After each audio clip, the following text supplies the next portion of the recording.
የእግዚአብሔር ቃል እንደሚለው እስከ መጨረሻው የሚጸና እስከ መጨረሻው የሚተጋ እስከ መጨረሻው የሚደርስ እሱ የተባረከ ነው ይላል።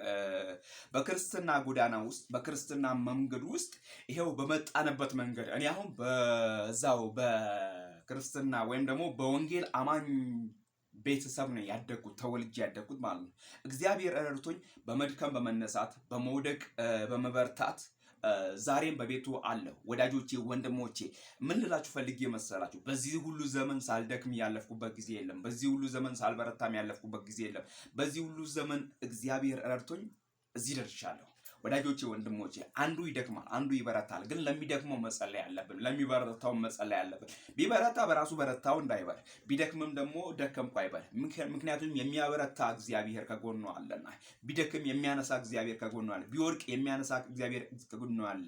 ቢዝል የሚያበረታ እግዚአብሔር በጎኑ አለ። ክርስትና ይሄ ነው። ምክንያቱም መጽሐፍ ቅዱስ የእግዚአብሔር ቃል ሲናገር እንደዚህ ይላል፣ እናንተ የክርስቶስ ልብ አላችሁ። የክርስቶስ ልብ ያለው ደግሞ መልካም ነገር ለማድረግ ይተጋል።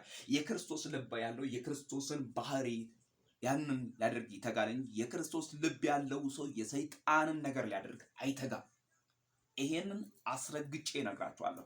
መጽሐፍ ቅዱስ የእግዚአብሔር ቃል እንደሚለው እንደ ቃሉ ልንመላለስ ይገባል። ስሙ ለዘላለም ይባረክ። አምላኬ እንደ ባለጠግነቱ በክብር በክርስቶስ ኢየሱስ የሚያስፈልጋችሁን ሁሉ ይሙላባችሁ።